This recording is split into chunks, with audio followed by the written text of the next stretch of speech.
Salut à tous, bienvenue à Fan de Briques Lego. On est en fin de journée du premier jour, le samedi 29 novembre 2014. On est sur le stand Bionifigs, à l'entrée on va dire. Et à côté de moi j'ai donc deux fan artistes qui font un truc un peu spécial, puisqu'ils font de l'impression 3D tous les deux, un peu différemment. Donc j'ai Guilhem alias Vakisis sur le forum, alias je ne sais combien de pseudos peut-être. Encore inconnu à ce jour. Et donc à ma droite j'ai Yannick alias Cortez qui est le fondateur de Kraken Project. Et le seul admin aussi. Non, j'ai juste Cortez, c'est tout. Super. Donc vos projets ils sont, je vais commencer par toi Guilhem. On va peut-être laisser la caméra voir un peu ce que tu fais. Donc toi tu fais des masques en 3D, tu fais des haches, décris-nous un peu ce qui est ton activité. Alors plus exactement, ce que je fabrique, c'est des pièces en grandeur nature. C'est-à-dire que j'utilise soit la mousse et le latex, soit l'impression 3D même, c'est-à-dire l'impression en plastique ABS, pour arriver à fabriquer des pièces de Lego grandeur nature. Je ne me limite pas que aux pièces de Lego, bien sûr, c'est pour une occasion spéciale, c'est pour le retour de Bionicle en 2015. Je me suis appliqué à fabriquer 3 masques qui ont 1 an en fait. Ils sont en mousse et en latex, ceux-là, c'était des premiers essais. Un mélange personnel chimique pour arriver à faire un enduit qui résiste au temps et aux intempéries. La mousse les rend flexibles et assez résistants sur la durée.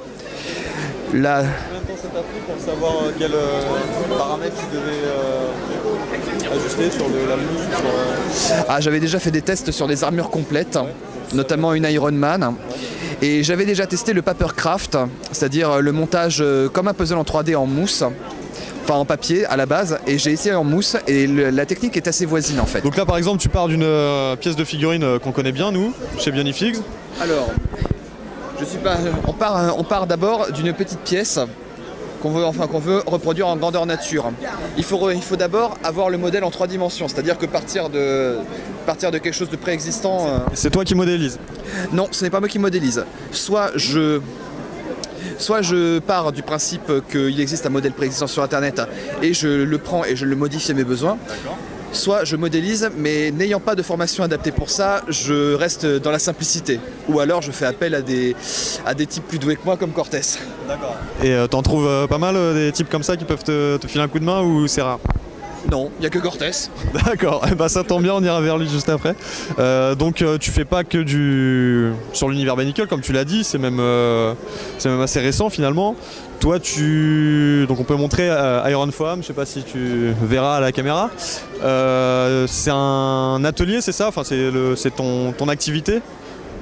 C'est tel que je le décris en tout cas, c'est une activité qui me permet, pas forcément d'en vivre, mais au moins d'avoir une part de passion qui fait rentrer un peu d'argent, de vivre à moitié d'une passion.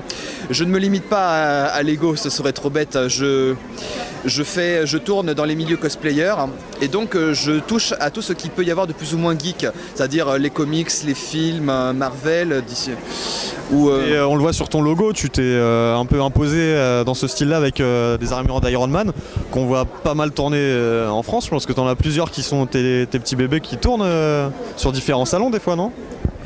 Et pas forcément sur les salons, mais plutôt sur des scènes de jeux de rôle, parce que c'est essentiellement ma clientèle qui voudrait que je leur fabrique des équipements en mousse qui résistent aux coups et aux intempéries. L'équipement en plastique est plus axé cosplayer pour la qualité de la finition. C'est essentiellement ce qui me permet de penser que mon travail est apprécié dans les deux cas. Bah nous en tout cas on l'apprécie ici, c'est cool d'avoir des bouts de cosplay qui seront peut-être précurseurs d'autres choses sur du Bionicle. On va aller voir Yannick aussi maintenant, puisque tu nous as parlé de Cortez, donc, qui est son pseudo, et qui t'aide à modéliser des trucs. Donc toi Yannick, tu as créé Kraken Project, comment tu peux nous décrire ça rapidement? En fait, quand j'étais plus jeune, j'avais envie d'avoir le Kanui de Makuta, mais version film. Et c'est de là qu'est venu le nom Kraken Project. Tu peux montrer? Voilà, donc ce Kanui. masque. Qui est magnifique hein, quand même, qui est sur une tête de Toamata.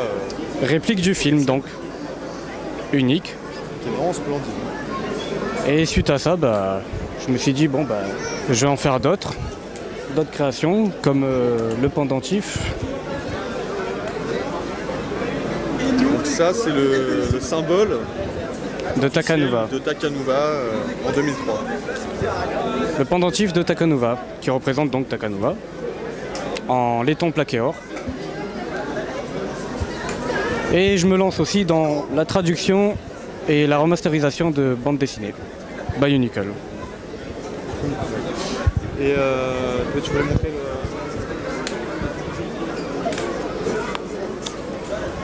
Comme ceci. Voilà. Ça c'est le tome 1.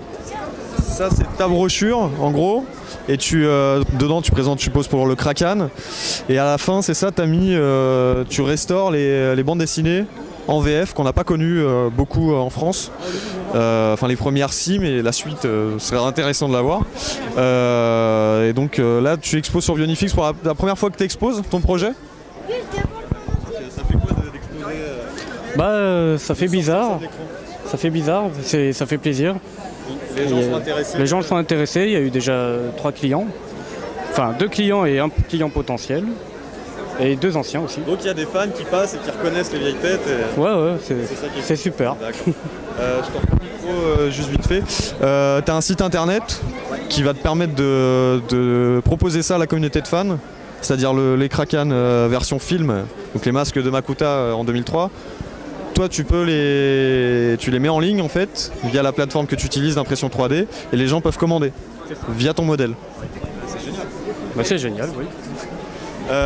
Du coup on a perdu Guilhem qui est occupé, il a du monde sur son stand. Je te remercie Yannick d'avoir présenté Kraken Project. Il y a aussi des réductions pour le club de Bionifig. C'est vrai, on pouvait l'annoncer là, c'est que Cortés nous fait l'honneur de signer un partenariat avec Bionifix en fait, où comme sur notre boutique à nous, il octroie une réduction aux adhérents du club Bionifix qui auront une petite ristourne sur ces masques, parce que l'impression 3D ça démarre, donc c'est vrai que ça peut coûter un peu cher pour l'instant. Et donc voilà. Tu veux ajouter quelque chose sur la convention ou sur ton aventure ce week-end? Génial. La convention super. La première fois que je fais ça, donc c'est génial. D'accord. À refaire? À refaire, oui, le plus tôt possible. J'espère que je serai beaucoup plus près que. Enfin, mieux près que cette fois-ci, quoi. Parce que là. J'ai été invité assez tard, on va dire. Du coup, j'ai pas eu trop le temps de me préparer. Ouais, mais c'est que t'es un guest, tu vois, on t'a invité super tard comme les VIP quoi. Guilhem, je vais te réembêter. Du coup, qu'est-ce que ça vous fait à tous les deux de pouvoir comparer des projets comme ça, comme les vôtres? Est-ce que vous avez trouvé un côté complémentaire et tout, ou ça vous donne des idées pour... Tu disais qu'ils pouvaient te faire des modèles. C'est le mot, pratique pour travailler ensemble. C'est le mot, la complémentarité dans mon ressenti avec le voisinage de Cortés, dans le sens où lui est plus doué pour la modélisation, la création en amont, et je me sens plus... Voilà, la confection en amont, et je me sens plus à l'aise dans la réalisation, vraiment mettre quelque chose de concret là-dessus. Il y a moyen de s'entendre dans ce genre de cas. Vous êtes bien trouvé là pour le coup. Donc toi tu modélises, mais c'est pas ton métier. Je suis graphiste et web designer. Tu es graphiste et web designer. Qu'est-ce qui fait que tu es aussi beau pour le modéliser du coup Doué, non, je suis pas un pro. Attends, je referai un focus sur le masque, il est quand même sublime. Je me suis mis un petit peu. Après j'ai été aidé par un certain... je me rappelle plus son nom. Ariel, je crois. Ariel.